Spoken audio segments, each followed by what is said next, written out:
Bonjour tout le monde, j'espère que vous allez bien, moi je suis en forme et je vais vous parler d'un sujet très cool aujourd'hui, mais avant toute chose, vous pouvez remarquer que je suis de bien meilleure qualité sur votre écran. En fait j'ai lancé une cagnotte pour financer une vraie caméra, parce que jusqu'à là je filmais tout au portable, et vous avez été nombreux à m'aider. Je m'attendais pas à ce qu'il y ait autant de monde à participer. Merci à la famille qui a participé, merci aux amis qui ont participé, ça fait extrêmement plaisir. Ça me motive à vous donner encore plus pour faire du meilleur contenu, et surtout désormais je vais pouvoir faire de la vraie macro, et ça c'est vraiment cool pour une chaîne qui parle d'arthropodes. Donc vraiment un grand merci à tous. Bon, maintenant que ça c'est dit, ça fait hyper longtemps que je veux vous parler du sujet d'aujourd'hui. C'est un truc qui me passionne vraiment. Pour tout vous dire, ça fait avant le début du confinement que j'avais l'idée de faire une expérience assez bizarre sur mes fourmis.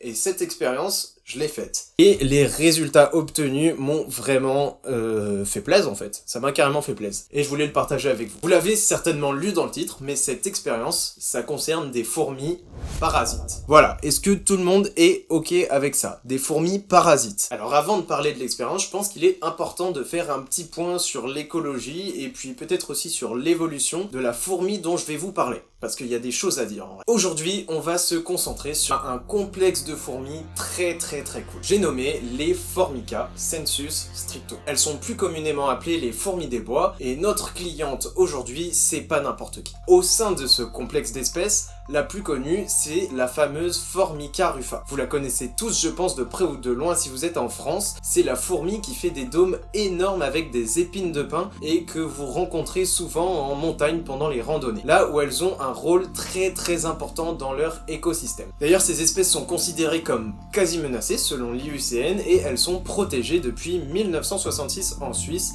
car la modification de son habitat, principalement les forêts de résineux, est assez inquiétante et menace ce complexe d'espèces. Si vous êtes un lecteur, vous connaissez certainement cette espèce grâce au livre de Bernard Werber. J'espère que je prononce bien le nom. Et sa fameuse trilogie de livres dont le premier volet s'appelle Les fourmis, tout simplement, et qui raconte plus ou moins l'histoire d'une colonie de Formica rufa, le tout arrosé de science-fiction. Alors oui, mon synopsis est certainement très court et éclaté, claqué au sol. Mais le bouquin est vraiment bien, je suis vraiment pas un lecteur personnellement, et c'est un des rares livres que j'ai dévoré en moins de 3 jours. Et non, vraiment faut le dire, mais moi, tu lis un livre en moins de 3 jours. Bref, si vous n'avez pas lu le livre, franchement foncez, il est dingue. Faites attention quand même parce que j'en connais plus d'un qui, après avoir lu ce livre, ont été mordus par la myrmécologie. Et en vrai, je déconne pas, il y a vraiment plein de myrmécologues amateurs qui commencent grâce à ce livre. Donc, cette fourmi, il y a plusieurs choses qui font qu'elle est incroyable. Premièrement, elle fait des nids en dôme, donc comme je viens de vous en parler, des dômes avec les épines de pin, et une colonie peut avoir plusieurs dômes. On dit qu'elle est polycalique. Ensuite, ce sont des espèces qui sont fortement polygynes, à tel point qu'on peut même parler de super colonies, contenant parfois plus d'1 million d'ouvrières. Vous voyez ce que ça fait déjà 1 million, Larmina? 1 million d'ouvrières et environ 1 millier de reines. 1 millier de reines par colonie mature. On est toujours ok jusqu'à là. Ensuite, je vous l'ai dit, ces fourmis, elles construisent des dômes et ces derniers montent facilement à plus d'1 mètre de hauteur pour les grosses colonies. En sachant que ce n'est que la face cachée de l'iceberg, puisque sous ce dôme, la colonie peut creuser des galeries jusqu'à 2 mètres de profondeur selon ce que j'ai pu lire sur internet. Je vous avoue que je suis pas allé vérifier. Bon alors, ensuite, écologiquement, ce sont des fourmis qui sont primordiales. Déjà, l'espèce est le lot d'espèces est un super bioindicateur. Étant donné qu'elles vivent dans des forêts, qui sont généralement des biotopes protégés, ou au moins très surveillés pour leur biodiversité riche et propre à leur milieu, elles sont très utiles, puisque la population de cette espèce est sensible aux moindres changements dans son milieu. Dès qu'il y a un truc qui change dans le milieu, l'espèce est impactée en positif ou en négatif. Ça permet de suivre la bonne santé d'une forêt, donc en fait, ces fourmis, elles sont déjà quand même bien pratiques. Ensuite, parce que c'est pas fini, ces fourmis sont des vrais gloutonnes à insectes. Toute la journée, elles chassent. Et je dis un nombre au pif, mais imaginez 500 000 fourmis qui chassent des insectes sur, on va dire, environ 50-100 mètres carrés de forêt. Croyez-moi que ça doit engloutir de la biomasse. D'ailleurs, il y a une étude de 1982 faite par Claude Torosian, un chercheur de l'université de Paul Sabatier à Toulouse, qui avait estimé que 4 colonies à l'hectare suffisaient pour assurer la bonne santé d'une forêt. Seulement 4 colonies. Tellement c'est puissant quoi. L'étude cite aussi un autre spécialiste italien de l'époque, Pavan, qui estimait sur une période de 200 jours que les fourmis des bois présentes dans les Alpes italiennes engloutissaient 14 millions de kilos d'insectes. 14 millions de kilos d'insectes, sérieusement. Et il estimait aussi dans son étude que si on agrandit le calcul à l'Europe, bon alors là on est vraiment sur de la grosse estimation, on serait sur du 70 000 tonnes par an de 70 000 tonnes d'insectes. Ça fait beaucoup. Après, il faut faire attention. Faut prendre en compte que ces études, elles sont pas récentes et que nos écosystèmes ont sûrement pas mal changé et que ces chiffres ne doivent plus vraiment être d'actualité. D'ailleurs, c'est assez intéressant parce qu'il y a une autre étude qui a été faite plus récemment, en 2017, par Damien Marrage, un écologiste géographe travaillant au LADIS, un laboratoire rattaché au CNRS, et cette dernière étude reprend les travaux de Torosian, 30 ans plus tard. Et à notre plus grande surprise, pas du tout, Marrage constate que les populations de fourmis des bois ont fortement chuté, donc clairement les chiffres de 1982 ne sont plus d'actualité, à mon avis, mais ça vous donne quand même un ordre de grandeur du potentiel de l'impact de ces fourmis sur les communautés d'insectes partageant le même habitat. Du coup on comprend assez facilement pourquoi la présence de ces fourmis est très utile face aux nuisibles envahissant nos forêts. Et elle se révèle très efficace, par exemple face à la chenille processionnaire du pin. Bon alors, il y a encore énormément de choses à dire sur cet ensemble d'espèces. J'aurais pu vous parler de leur jet d'acide, j'aurais pu vous parler de leur thermorégulation du nid qui est ultra technique à ce qui paraît, j'aurais pu encore vous parler des relations belliqueuses entre les différentes colonies, mais bon c'est quasiment impossible de tout vous raconter en une vidéo, donc j'ai fait un peu des choix. Venons-en au sujet principal de la vidéo, le parasitisme. Et si je vous dis que, en plus de tout ça, cette fourmi, c'est aussi potentiellement un parasite. Est-ce que ça vous va? Non, parce que moi, cette espèce, elle commence un petit peu à me saouler d'être aussi stylée là. Déjà, des organismes qui s'entendent entre eux pour former ce qu'on appelle un super-organisme, c'est déjà de base assez badass. En plus, ce super-organisme, c'est des fourmis qui sont assez grandes, belles, agressives, et super bonnes pour leur écosystème, sans être invasives. Et maintenant, ils peuvent être aussi parasites. Cette espèce, en fait, elle a cru qu'elle pouvait tout faire. C'est Chuck Norris, le truc. Oui, c'est vrai, oui. Et ben, en tout cas, oui, c'est vraiment le cas. On dit que ce sont des fourmis à fondation dépendante. Je vous explique pourquoi juste après. Ces fourmis-là, elles peuvent parasiter, pas d'autres insectes, genre des blattes, ce que tu veux. Non, elles parasitent d'autres fourmis. Voilà, comme si c'était pas assez.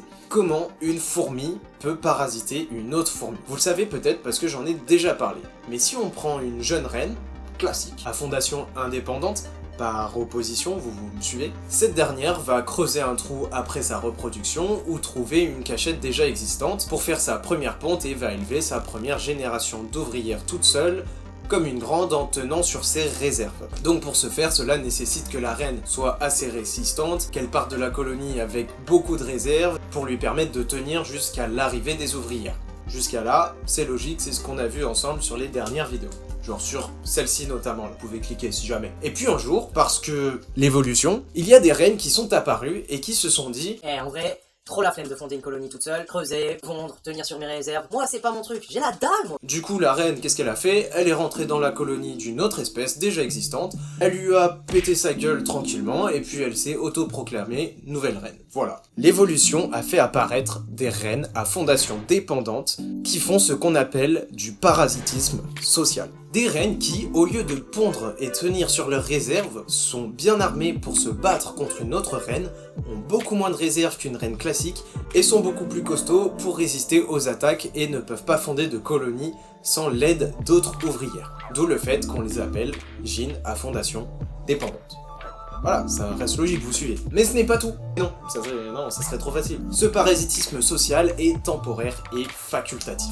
Temporaire parce que une fois que la colonie est parasitée et qu'il n'y a plus de fourmis esclaves, la reine parasite et ses propres filles n'ont plus besoin d'avoir d'esclaves. En gros, chez le complexe Formica sensu stricto, les esclaves, c'est juste un starter. Ensuite, il n'y en a plus besoin. Et le parasitisme chez ces espèces est aussi facultatif dans le sens où ces reines peuvent aussi rentrer dans leur propre nid mère après la reproduction. Elles vont être bichonnées alors par les ouvrières de la même espèce qu'elles, et en fait ça va former des colonies polygynes avec plusieurs reines comme on l'a vu précédemment. Ça fait toujours d'elles des reines à fondation dépendantes. Juste, cette fois-ci, elles sont dépendantes d'ouvrières de leur propre espèce. Bon, alors en vrai, pour revenir à la reine qui a pété un câble et qui a changé de technique de fondation, vous vous doutez bien que ça s'est pas vraiment passé comme ça. Et que l'apparition de ce caractère parasite est bien plus complexe. Premièrement, ces divergences dans les traits d'histoire de vie des fourmis à fondation dépendante se sont faits sur des millions d'années.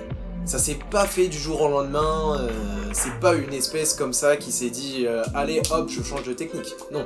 Enfin ça je suppose que vous le savez.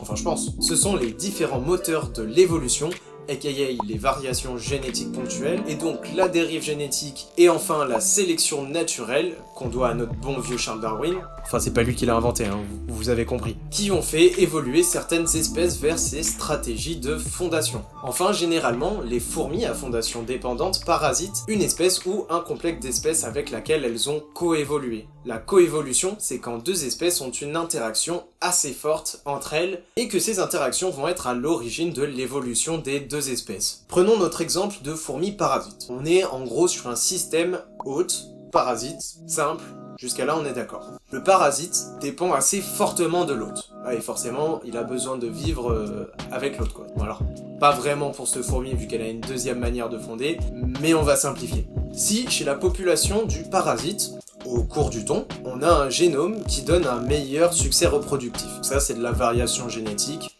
classique. Ce génome-là, il va être avantagé, vu qu'il se reproduit mieux. Et au fil du temps, il va être sélectionné, notre poteau Darwin. Vu que ça marche mieux pour le parasite. Sauf que l'hôte, elle va voir sa population prendre un petit coup, comme ça. Et au sein de la population de l'hôte, vu qu'on parle d'événements qui se passent sur de très longtemps, il va y avoir par exemple un individu avec un génome qui va être plus résistant aux parasites. Ce génome va finalement, encore une fois sur de très longues échelles, être sélectionné en fait indirectement par le parasite. On dit que le parasite agit comme une pression de sélection sur son hôte. Il va filtrer les hôtes les plus résistantes face à lui, et malgré lui. Mais au bout d'un moment, vu que, encore une fois, c'est très long, je crois que vous commencez à le comprendre, bah il y a un parasite qui va se retrouver avec un génome qui lui confère un tout petit avantage sur les autres qui résistaient déjà mieux à la dernière évolution du parasite. Bah forcément, vous avez compris, au bout d'un petit moment, cet avantage va être sélectionné dans la population, etc. Vous avez compris. Pour faire simple, on rejoint l'hypothèse de la reine rouge proposée par Leigh Van Valen. Je suis pas sûr de la prononciation, j'avoue. C'est une hypothèse évolutionniste qui fait en gros une métaphore entre la coévolution que je viens de vous expliquer et la reine rouge dans Alice au pays des merveilles. Oui, c'est un peu tiré par les cheveux, mais vous allez comprendre. Alice, lorsqu'elle se trouve dans le pays de la reine rouge, elle se rend compte qu'elle est en gros obligée de courir pour rester au même point et pour s'adresser à la reine. Et donc les deux personnages restent à la même place. Un peu comme s'ils étaient sur un tapis roulant et ils essayaient d'avancer. Les deux protagonistes courent juste pour rester à la même place, mais ils sont en continuel effort sans jamais dépasser l'autre. Chez les espèces animales, on peut aussi appeler ça la course aux armements, ou encore la course évolutive. Pour rester à la même place par rapport aux autres espèces qui partagent notre milieu, on est obligé d'être en continuelle évolution. En gros, c'est un espèce de combat sans fin. C'est ouf, moi je kiffe vraiment ce concept, je le trouve vraiment intéressant. C'était une petite parenthèse sur l'évolution, parce que j'aime bien ça. Ok, une moyenne... une grosse parenthèse. Mais au moins maintenant vous comprenez mieux si je vous dis qu'une fourmi parasite ne peut pas parasiter n'importe quelle fourmi car elles n'ont pas pu développer les stratagèmes nécessaires à l'espèce random. Son comportement de parasitisme social n'est applicable uniquement à l'espèce ou les espèces avec lesquelles elle a coévolué. Alors les fourmis des bois qui sont un complexe d'espèces regroupent, si je dis pas de bêtises, que des formica à fondation dépendante. Elles vont toutes parasiter un autre complexe de formica. Les Serviformica, servies comme servantes ou esclaves, puisqu'en fait on peut considérer les espèces parasitées comme esclaves, bien que je sois pas fan du terme. Mais en gros, les ouvrières esclaves qui se feraient parasiter, en fait elles vont élever la progéniture de la reine parasite, d'où le terme d'esclave. Alors voilà, maintenant, vous savez peut-être pas tout, mais en tout cas tout ce que moi j'ai cru comprendre sur ce parasitisme social entre les fourmis des bois et les Serviformica. On a terminé sur cette première partie un peu scientifique où je vous ai recraché mes cours de biologie et certainement un peu de Wikipédia. C'était assez long, mais j'avais envie d'approfondir un petit peu le sujet. Je pense que vous avez bien compris que je suis absolument fan du comportement de parasitisme social. C'est un truc, je sais pas, ça me retourne le cerveau de m'imaginer ça. Et du coup, depuis le tout début du printemps, trouver une reine donc de Formica sensu stricto à fondation dépendante et réussir à la faire fonder en élevage, c'était le goal de l'année, vraiment. Bon alors, vous vous en doutez, pendant le confinement, j'ai réussi à trouver une reine de Formica parasite et je l'ai identifiée comme étant une Formica polyctena ou encore une Formica pratensis. Il y a vraiment rien de sûr en fait. Je suis juste sûr que ce n'est pas Rufa, puisque je connais à peu près à quoi ressemblent les reines de Rufa. Puis enfin bon, en me renseignant, il paraîtrait qu'il y a des hybrides entre Rufa et Polyctena. Mais faire fonder une reine dépendante chez soi, c'est loin d'être facile. Puisque en milieu naturel, elle rentre dans un nid pour tuer la reine. Pas forcément facile à refaire chez soi, quoi. Ouais, c'est pas faux. Sur internet, il y a plusieurs méthodes pour faire ça. Si vous allez sur les forums, etc., ces méthodes, elles ont plus ou moins fait leurs preuves, elles marchent pas forcément pour tout le monde, et c'est bien normal étant donné que tout le monde ne trouve pas la même reine, n'a pas la bonne identification, etc., etc.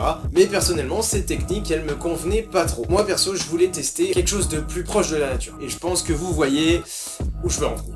Dans cette vidéo, qui doit s'afficher du coup par ici, je vous présente toutes mes fourmis et je vous présente en particulier les Formica cunicularia, qui sont, bingo, vous l'avez compris, des Serviformica. Donc le protocole de l'expérience dont je vous parle, il était très simple. Je prends la reine parasite, je lâche cette même reine dans l'aire de chasse après qu'elle se soit un peu acclimatée dans un tube avec un petit grillage pour qu'elle sente l'odeur de la colonie à parasiter. Donc ma colonie de Formica cunicularia que j'avais préalablement élevée. Et ensuite le but était de laisser la reine parasite tuer ma reine actuelle. Alors oui, ça peut paraître cruel, mais en vrai c'est comme ça que ça se passe dans la nature et j'étais complètement résolu à sacrifier la reine de ma colonie pour pouvoir observer de mes propres yeux ce comportement de parasitisme social et vous le partager ensuite. Mais spoiler, la fin de l'histoire elle est encore mieux que ça. Donc j'avais mon protocole, j'avais tout ce dont j'avais besoin pour le mettre en place et je l'ai donc fait pendant le confinement, donc ça remonte un petit peu, on n'aura pas les images du nouvel appareil photo là-dessus. Et ce qui s'est passé, c'était vraiment dingue. Ça sert à rien de vous en dire plus, regardez ce truc incroyable. Voici la reine dont je vous parle depuis tout à l'heure. Elle est magnifique. Nous sommes le 6 mai 2020 et il est l'heure d'essayer cette fameuse expérience. Tout d'abord, j'installe une grille pour permettre à la gyne parasite de sentir l'odeur de la colonie sans qu'il y ait un contact direct. J'installe donc le tube de cette dernière dans l'aire de chasse des Serviformica. J'en profite aussi pour placer une ouvrière servante dans le tube de la reine. Seule, elle ne pourra pas lui faire grand chose et ça va me permettre d'observer de premières réactions. Parfois, les reines parasites tuent une ouvrière pour prendre l'odeur de la colonie, et je veux savoir si c'est le cas chez cette espèce. Je laisse passer 1 heure d'acclimatation, pendant laquelle plusieurs interactions non agressives vont avoir lieu entre la reine et l'ouvrière. La reine essaie peut-être de prendre l'odeur de l'ouvrière, mais je ne peux rien affirmer. L'heure passe, et c'est le moment que j'attends depuis le début.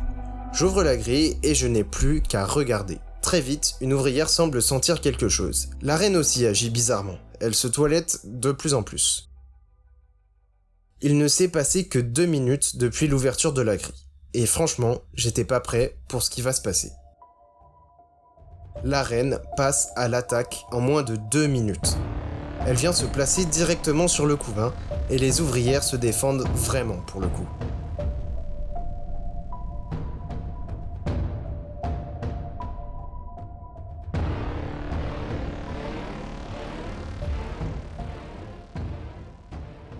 Seulement 1 minute plus tard, la reine est rejetée et elle part se cacher dans un coin de l'aire de chasse.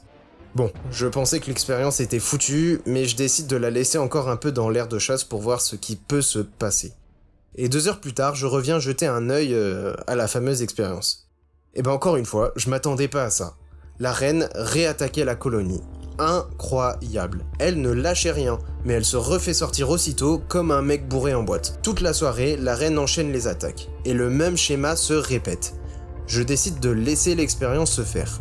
Selon moi, soit la reine travaille la colonie pour récupérer une odeur assez forte, soit elle cherche la reine de la colonie mais n'arrive pas encore à l'identifier. Je pensais pouvoir être fixé le lendemain.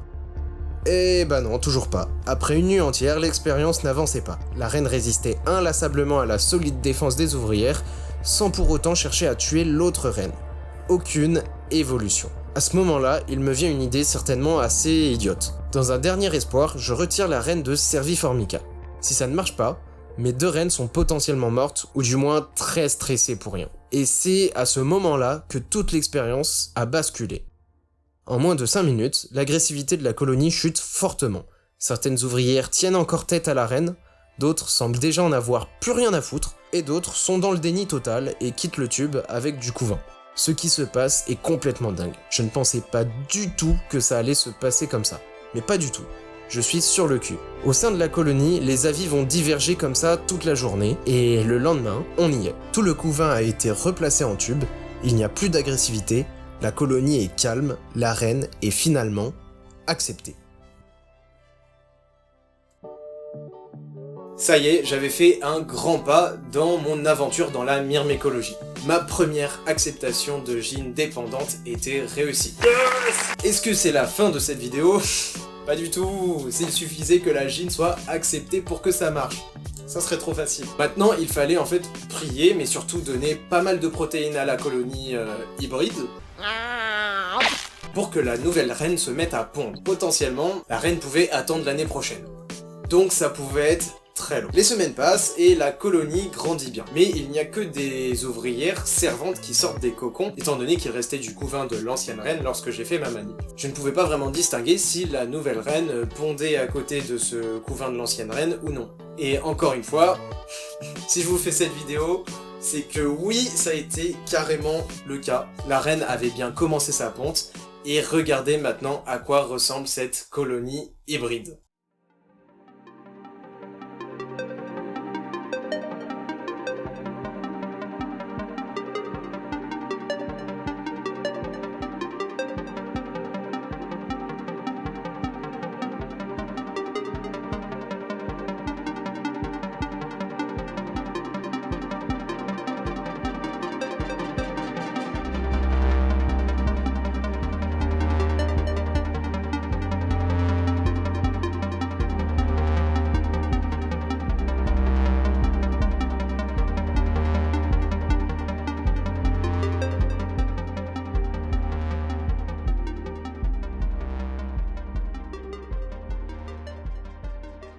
Donc ça y est, les premières ouvrières parasites sont nées. Je suis trop content. J'ai actuellement environ une dizaine d'ouvrières parasites pour une trentaine d'esclaves, donc ratio parfait, c'est hyper cool. Ça marche trop bien, c'est complètement fou. Voilà, je crois normalement qu'on peut dire que c'est un vrai succès. Cette fois, ma fondation dépendante, elle est bien lancée. Mes ouvrières sont nées et je les adore, elles sont trop stylées. Déjà, elles sont vraiment plus grosses que les ouvrières servantes. Et normalement, les générations futures, elles vont avoir de plus en plus cette teinte rouge-orangée que je trouve vraiment cool. Et puis j'ai hâte de voir cette espèce chassée aussi parce que c'est quelque chose qui est en nature très impressionnant. Donc là, quand elles vont prendre un petit nom, ça va être très cool. Alors, vous vous dites peut-être que je suis un peu un enfoiré qui a séparé une gyn de sa propre colonie.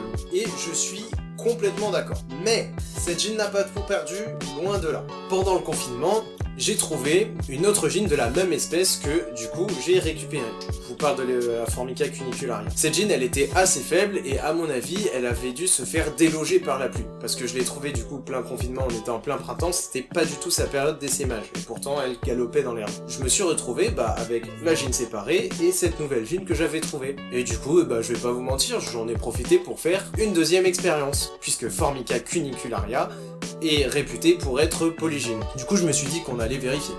Bon, résultat, c'est complètement validé. Ça y est, j'ai mes premières ouvrières qui sont nées avec ces deux reines-là. Elles n'ont pour l'instant aucun signe d'agressivité envers l'une des deux reines, donc logiquement, ça devrait bien se passer, puisqu'il est possible que les ouvrières ne choisissent qu'une seule des deux reines et en tuent une. Et pour l'instant, on est à 5-6 ouvrières, et pas de soucis. Donc à voir par la suite, mais ça a l'air plutôt bien parti, et les deux reines ont l'air de pondre. On est donc sur le deuxième, on peut le dire, le deuxième succès de la vidéo. La pauvre reine qui avait finalement perdu toutes ses filles a finalement trouvé une copine avec qui elle s'entend hyper bien. Et elles ont eu leur première fille ensemble, ça y est. Encore une preuve qu'il n'y a pas de souci à avoir deux mamans. Voilà, donc je suis super refait. J'ai une colonie polygyne de Formica cunicularia. À voir s'il n'y a pas une des deux reines qui va se faire au bout d'un moment niaquer, mais ça a l'air bien parti. C'est une espèce que je kiffe, que je trouve vachement belle. Elle a des reflets argentés, je vous l'avais déjà un peu montré. Et donc aussi une colonie de Formica sensu stricto, voire pencherait plus pour Formica pratensis, qui sont tout aussi incroyables, beaucoup plus grosses, très agressives. vif avec un peu plus de couleurs mais moins d'argenté. Enfin bref, ça promet des observations méga intéressantes. Voilà, ça fait du bien un peu, hein, un peu de positif après la dernière vidéo qui était pleine de seum. Là, on est bien, là, on est mieux. 2 jolis succès, je voulais les partager avec vous. Ça m'a fait trop plaisir, là, j'ai trop hâte que ça se développe pour vous en montrer encore plus. Tilly, content. Ça m'a fait bien plaisir en tout cas de tourner cette vidéo, j'espère que la vidéo vous a plu aussi. J'espère que je vous ai pas trop embêté avec la partie un peu plus scientifique du début, c'est encore une vidéo qui va être assez longue. En ce moment, je tape mes records en fait. Donc voilà, je pense qu'au cours des vidéos, petit à petit, je vais essayer de vous emmener sur des sujets un peu plus scientifiques, et sur d'autres insectes aussi, on va pas forcément rester que sur des fourmis sur la suite. Donc voilà, dites-moi si vous avez bien aimé cette première approche, si j'ai été trop vague, ou alors si justement je suis allé dans des trucs trop précis, ou encore que j'ai utilisé des termes que j'ai mal expliqués. Bref, dites-moi ce que vous en avez pensé. Bon, c'est l'heure de se quitter, j'espère que ça vous a plu. Si c'est le cas, vous connaissez la chanson, vous vous abonnez, vous mettez le petit pouce bleu, ça fait toujours plaisir. Je vous dis à très bientôt pour des nouvelles aventures dans cette myrmécologie, ou peut-être sur d'autres insectes. Portez-vous bien, ciao!